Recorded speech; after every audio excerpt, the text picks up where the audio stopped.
आज गोपी और मीनू अपने मम्मी पापा से बताते हैं कि उनका आज उनके फ्रेंड के साथ मॉल में मूवी देखने जाने का प्लान है। मैं उन्हें मूवी दिखाऊंगी, इसके लिए हमें पैसे चाहिए। मम्मी गुस्सा हो जाती है। तुम क्यों सभी को मूवी दिखाओगे? तुम्हारे पापा के पास मुफ्त का पैसा है क्या?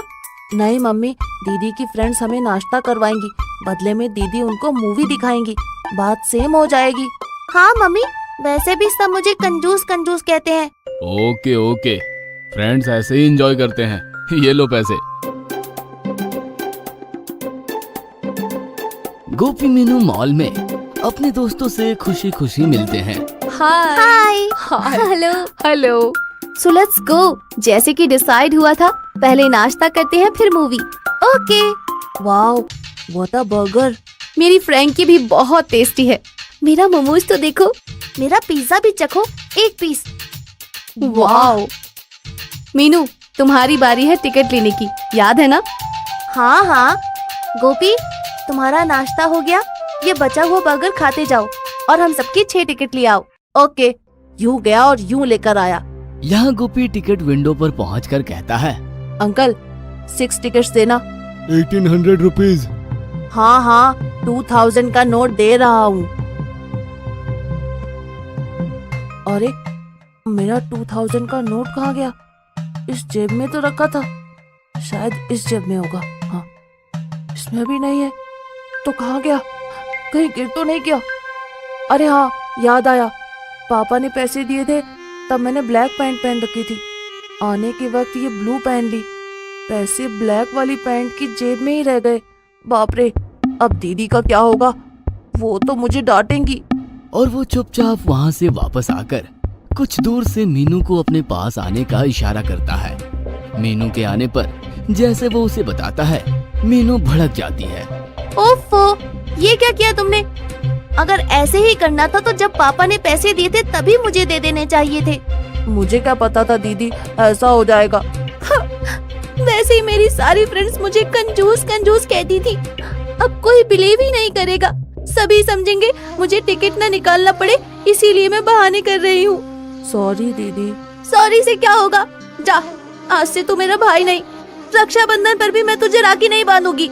इतनी सी बात के लिए भाई को राखी नहीं बांधोगी? इतना गुस्सा? पापा, आप यहाँ? हाँ, तुम्हारी मम्मी कपड़े धोने जा रही थी तो देखा मूवी के पैसे तो गोपी के पेंट में घर पर ही रह गए। तो मम्मी ने कहा अभी के अभी जाओ और मेरी लाडली को दे आओ। बस मैं आ गया। ओह, थैंक यू पापा, थैंक यू। आज आपने मेरी इंसल्ट होने से बचा ली। नेवर माइंड बच्चों, जाओ फ्रेंड्स के साथ मूवी एंजॉय करो। ओह पापा, यू आर ग्रेट। मीनू के साथ एक दिन गोपी स्कूल से रोता हुआ लौटता है, जहाँ बंगले के गार्डन में पापा काम कर रहे थे। उसे रोता हुआ देख पापा टेंशन में आ जाते हैं। क्या हुआ बेटे? अरे क्या हुआ बेटे, कुछ बताओगे? पापा, आज स्कूल में टीचर ने इसे मुर्गा बना दिया। क्यों? अरे तुमने ऐसा क्या किया? मैंने कुछ नहीं किया पापा, फिर भी उन्होंने मुझे मुर्गा बना दिया। है? ऐसे कैसे? पापा, टीचर ने जो जो करने को कहा था सब भैया ने किया।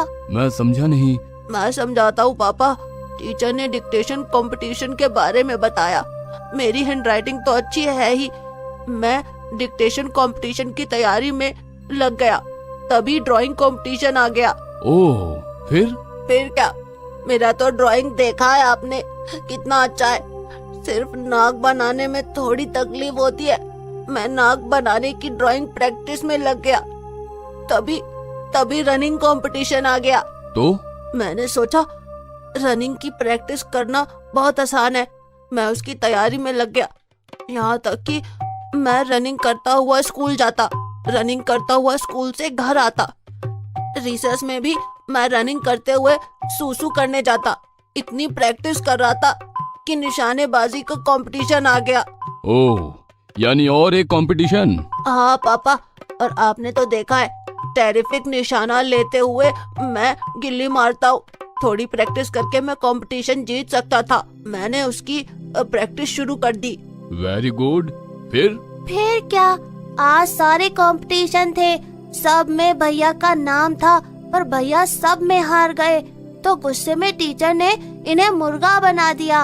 अब बताओ पापा, इसमें मेरा क्या कसूर था? लो, क्या इनका कसूर नहीं था पापा? तुम्हारा ही कसूर था। मेरा क्या कसूर था? अपने आप को ज्यादा होशियार मत समझ। आप ही बताओ पापा, इसमें मेरा क्या कसूर था? कोई कसूर नहीं था बेटा। मेरा बेटा मीनू जैसा थोड़ी ना है। अब देख, मेरा बेटा कितनी होशियारी से काम करता है। ले तो गोपी, ये आम की गुठली वहां गाड़ दे।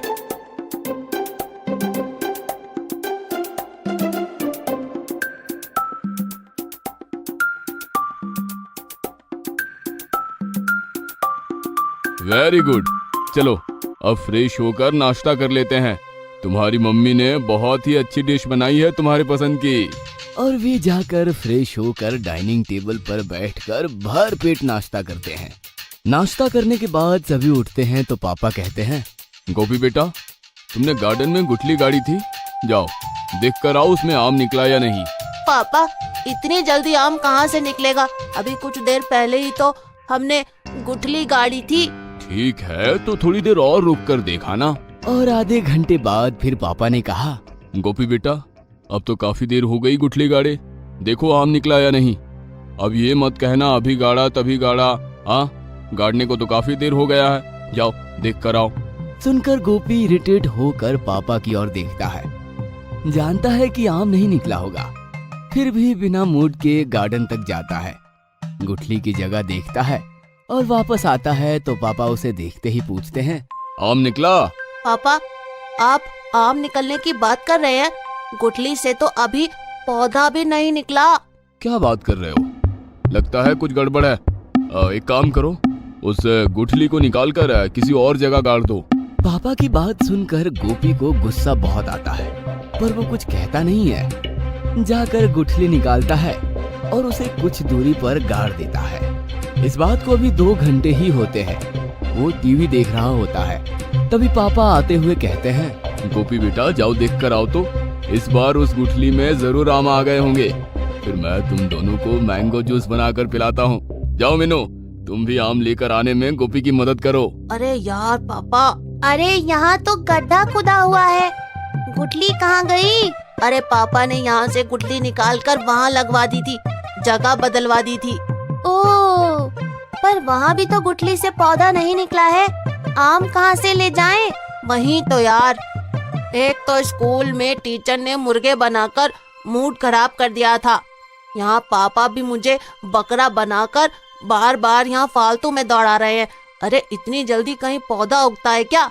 वो कहते हैं ना, लगता है पापा सठिया गए हैं।